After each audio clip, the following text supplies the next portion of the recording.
कैसे हैं आप लोग। एनसीईआरटी सीरीज में आपका फिर से स्वागत है। और हम लोग एनसीईआरटी सीरीज में ज्योग्राफी स्टार्ट किए थे, जिसमें पहला चैप्टर खत्म हो गया था सौर मंडल में पृथ्वी से रिलेटेड, और दूसरा चैप्टर हम लोग ने स्टार्ट किए थे जिसका नाम था ग्लोब, अक्षांश एवं देशांतर, जिसमें हम लोग अक्षांश के बारे में पूरी तरीके से डिस्कस कर चुके थे।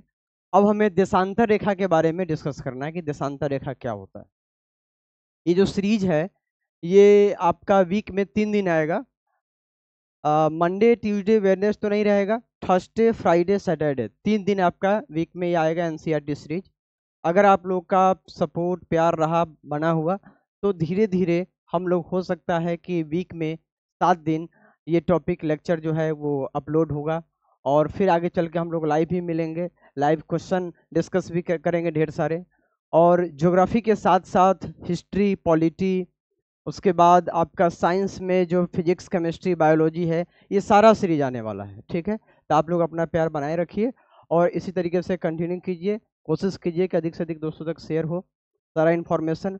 अगर आपके घर में कोई ऐसा स्टूडेंट है जो इस आगे चल के प्रिपरेशन करता है, कंपटीशन का करना चाहता है या फिर कोई कर रहा है, तो उसको भी आप बताएं, क्योंकि एनसीईआरटी सीरीज सबके लिए बराबर इंपॉर्टेंस रखता है, चाहे आप किसी भी एग्जाम की तैयारी करते हैं। राइट, तो आइए हम स्टार्ट करते हैं देशांतर।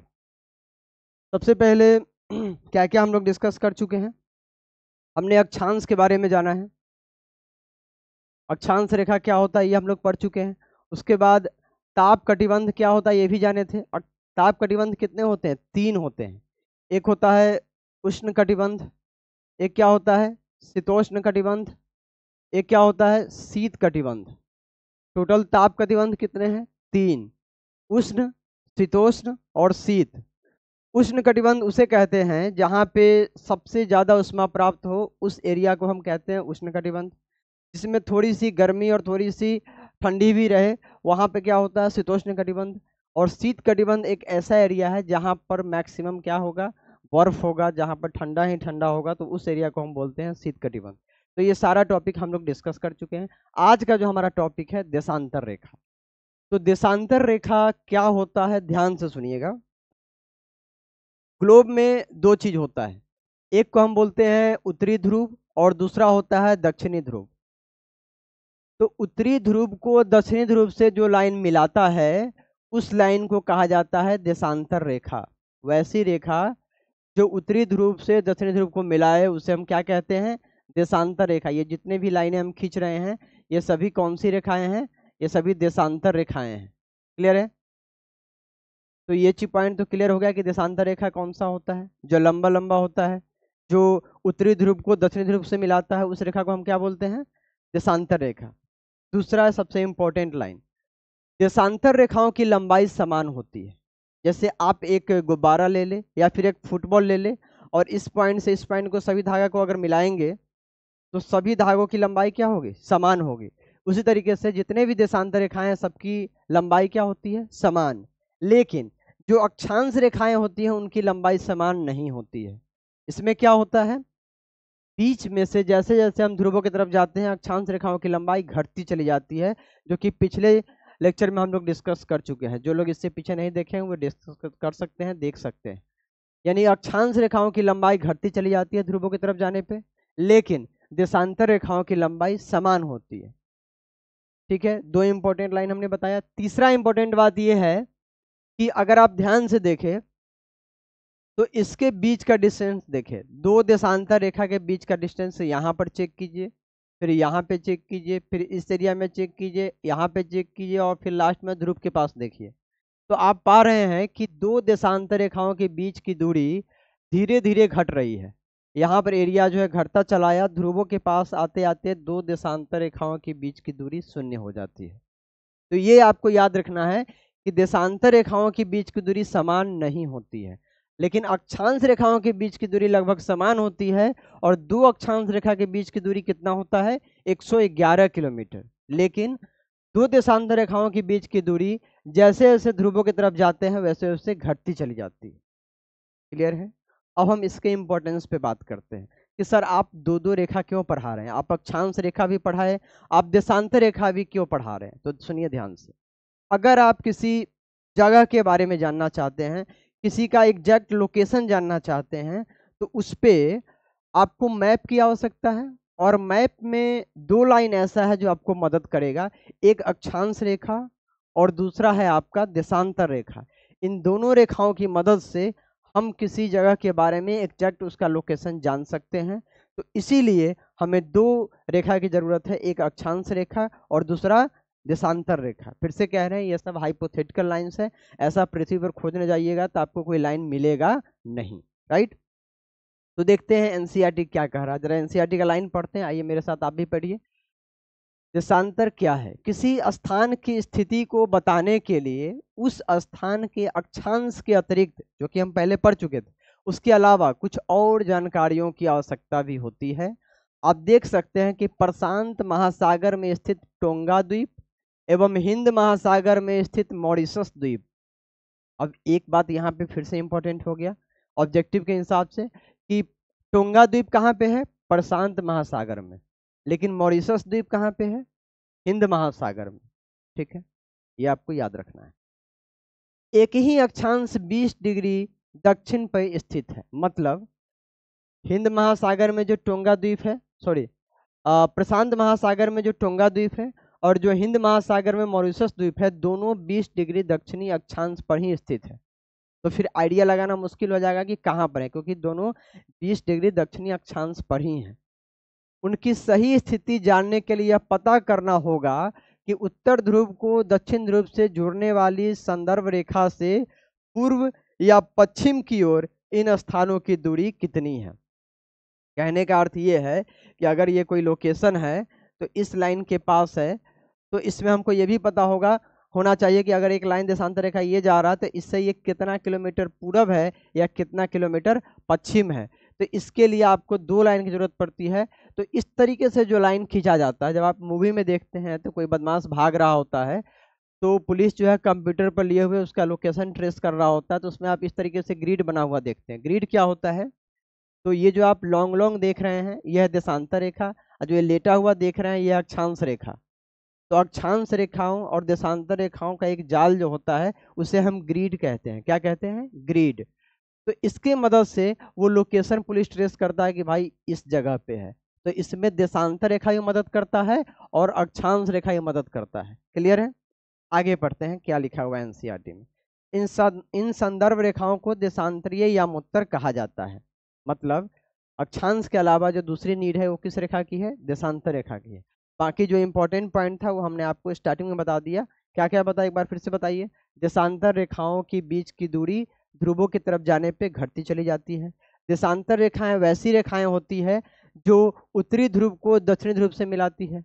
देशांतर रेखाओं की लंबाई क्या होती है? समान होती है। तो ये सारा पॉइंट हमने डिस्कस किया।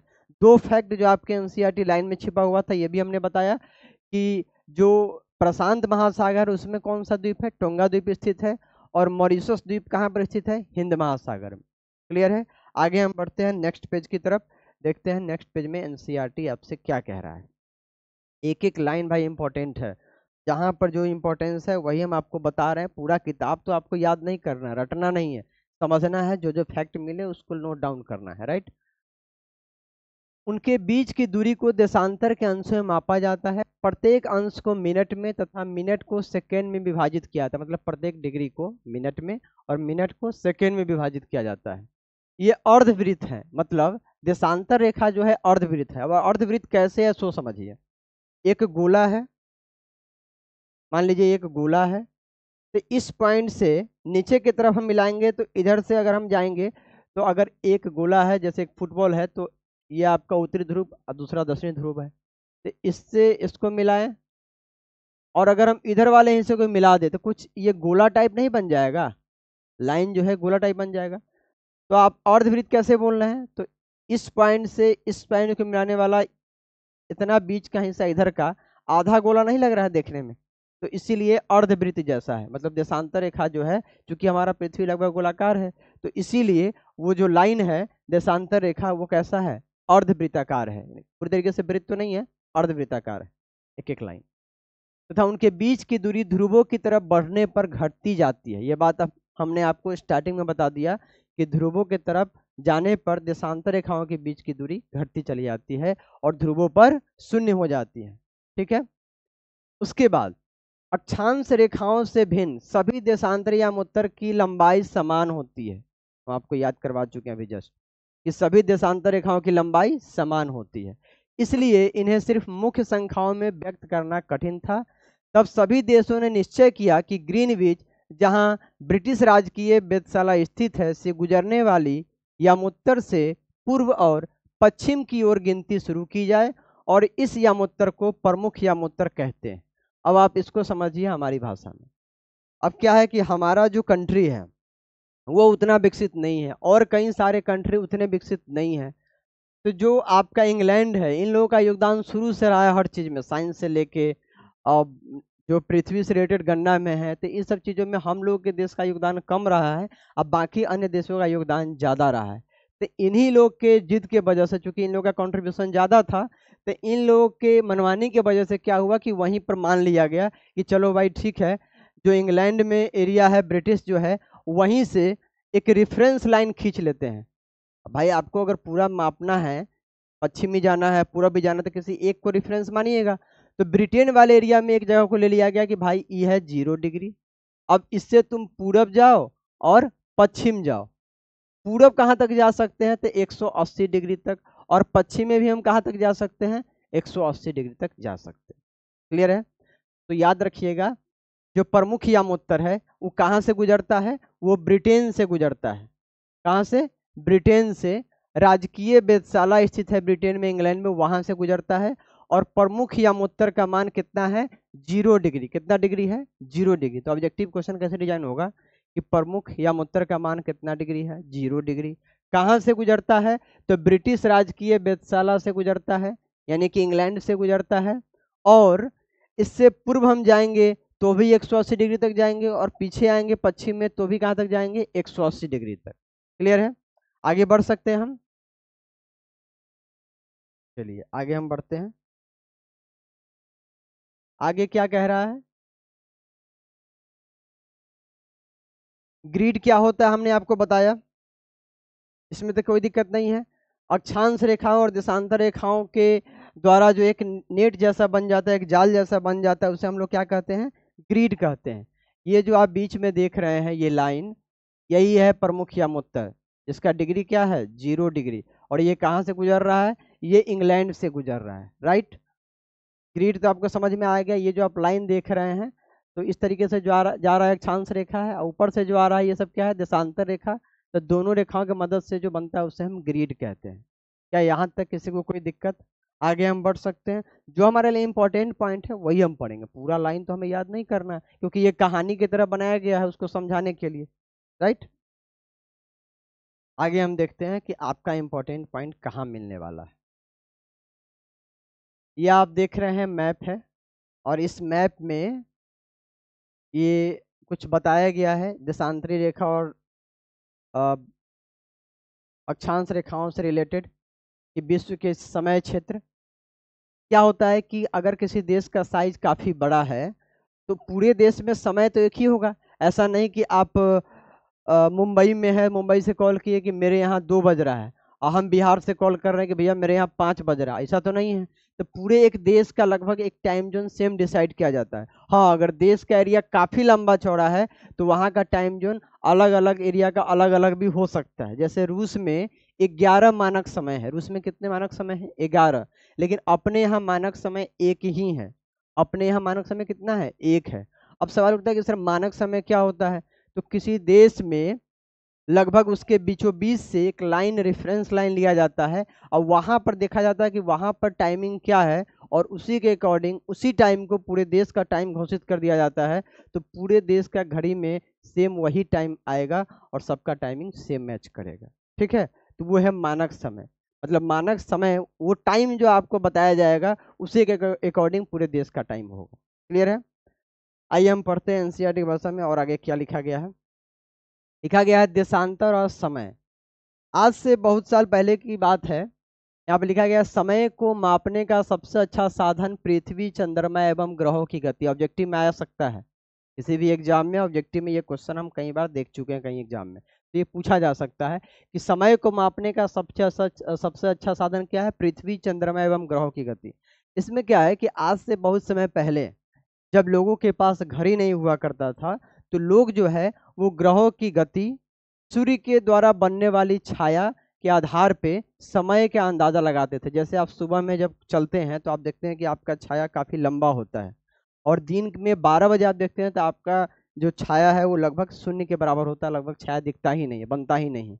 और फिर शाम में छाया लंबा होता है। तो पहले के ज़माने के लोग सब इसी टाइम से अंदाजा करते थे कि अगर बिल्कुल सूर्य सिर के ऊपर आ गया इसका मतलब दिन का 12 बज चुका है, और छाया जब काफ़ी लंबा है तो उस हिसाब से अंदाज़ा लगाया जाता था कि सुबह कब है और शाम कब कब है। जैसे हमने आपको बताया था कि उत्तर दिशा को बताता है कौन सा तारा, ध्रुव तारा। तो उसी तरीके से दिशा का भी ज्ञान करने के लिए ग्रहों का मदद लिया जाता था, जो आपका तारा है उसका मदद लिया जाता था। तो ये सब एक आइडिया था।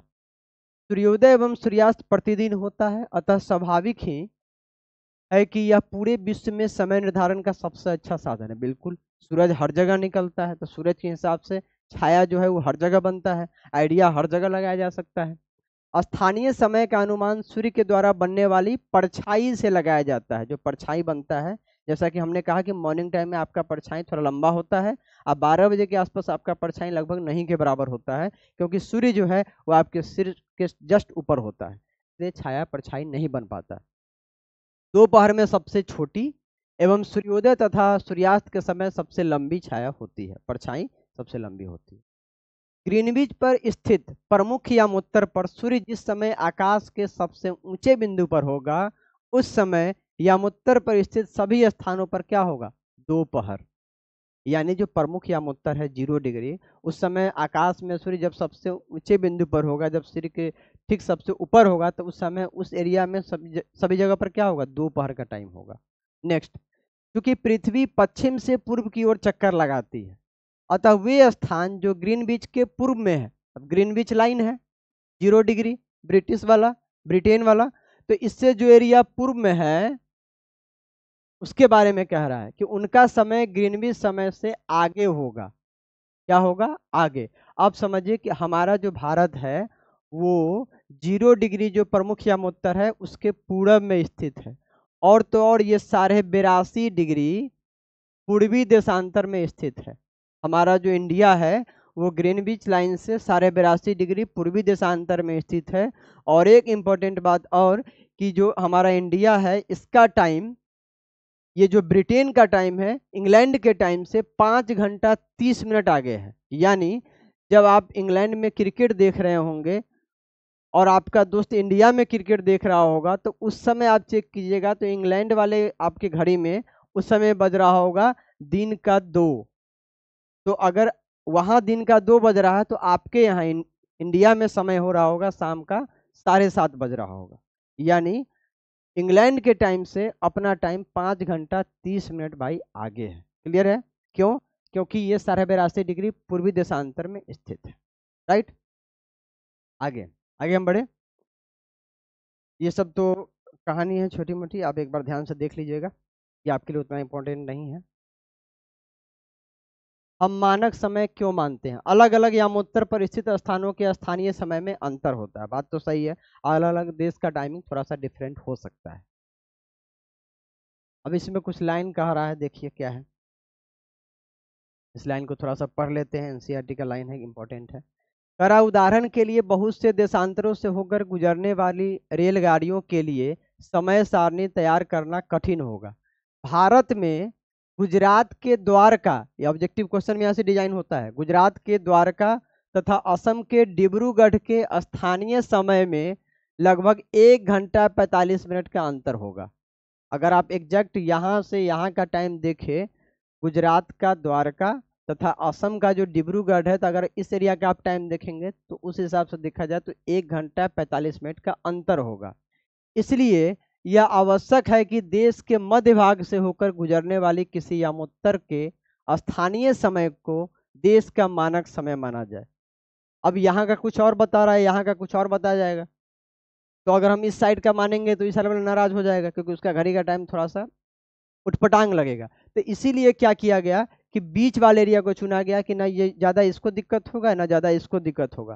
तो लगभग देश के बीचों बीच से एक लाइन लिया गया जिसको कहा गया 82.5 डिग्री पूर्वी देशांतर, जो हमारे देश का क्या माना गया, मानक यामोत्तर। तो वही यहाँ पर कहा गया है, इस यामोत्तर रेखा के स्थानीय समय को पूरे देश का मानक समय माना जाता है।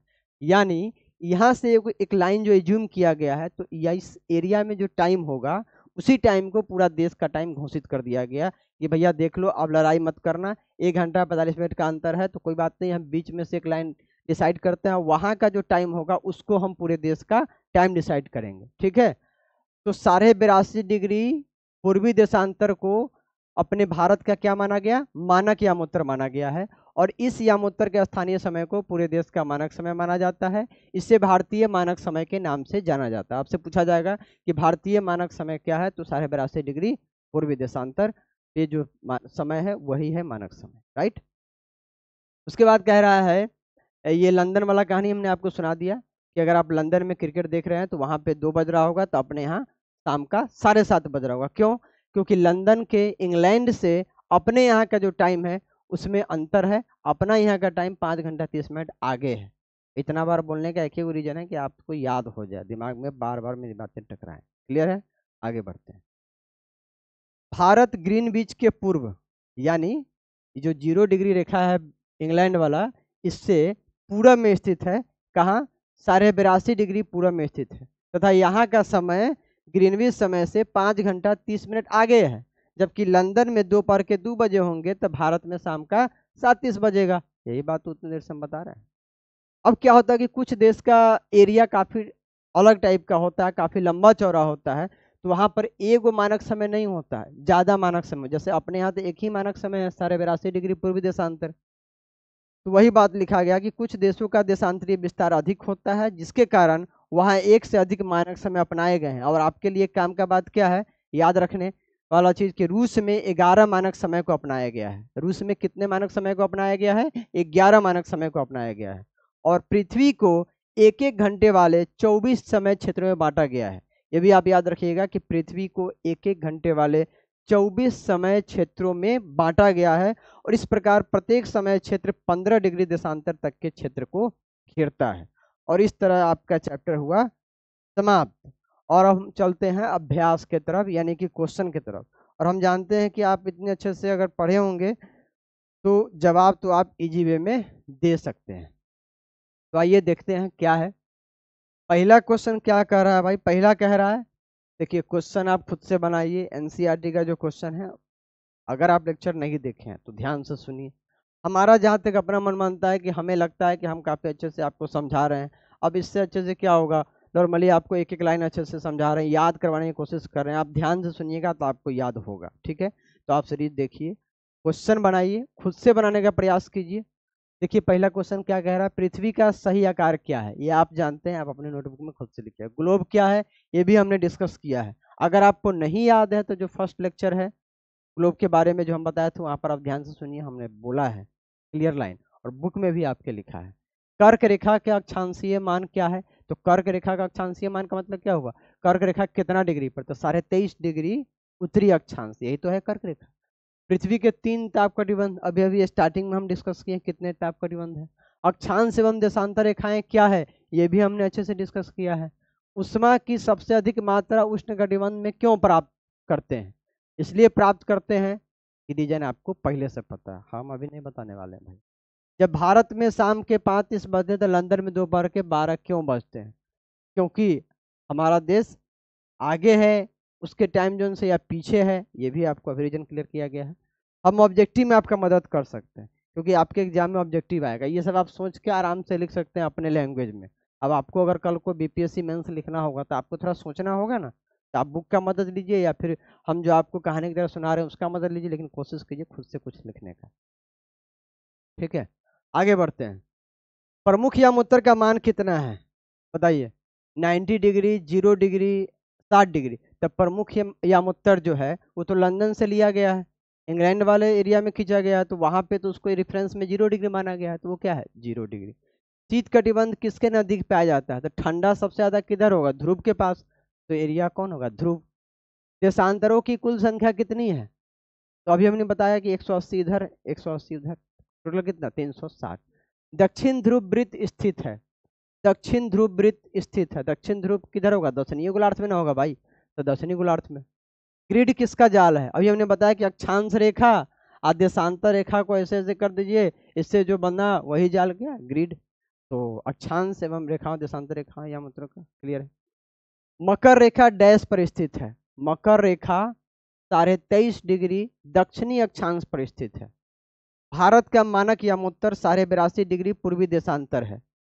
0 डिग्री यामोत्तर को प्रमुख यामोत्तर के नाम से जाना जाता है। देशांतरों के बीच की दूरी ध्रुवों की तरफ जाते हैं तो घटती चली जाती है। और उत्तर ध्रुव वृत्त किस गोलार्ध में है? तो भाई उत्तर ध्रुव वृत्त है तो उत्तर, पहले ही कह दिया आंसर, उत्तरी गोलार्ध में है। तो इसी के साथ ये चैप्टर समाप्त हुआ। हम आशा करते हैं कि आप सभी को समझ में आया होगा, और समझ में आया है तो लाइक कीजिए, कमेंट कीजिए, इस चीज़ को शेयर कीजिए। आपके जो छोटे भाई बहन हैं उनको भी आप एनसीईआरटी पढ़ाइए। एनसीईआरटी एक रेफरेंस बुक है, काफ़ी अच्छा बुक है।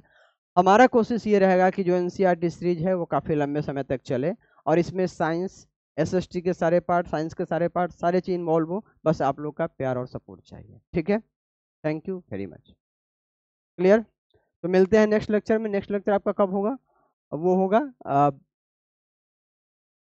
Thursday, Friday and Saturday, week में 3 दिन। अगर आप लोग का सपोर्ट अच्छा रहा तो सप्ताह में, मतलब वीक में 7 दिन भी हम लोग मेहनत करेंगे और इस सीरीज को जारी रखेंगे, अगर आप लोग अच्छे से पढ़ते हैं, याद करते हैं तो। क्लियर है? फिर कभी लाइव में हम लोग मिलेंगे, क्वेश्चन आंसर डिस्कस करेंगे, 3-4 चैप्टर के साथ खत्म कर लेते हैं। उसके बाद सारा आंसर, सारा क्वेश्चन शीट तैयार करके लाएंगे, फिर डायरेक्ट आपसे मिलेंगे और आप क्वेश्चन बनाएंगे, फिर जवाब उसमें जो कुछ भी होगा उसमें हम लोग डिस्कस करेंगे। ओके, ठीक है।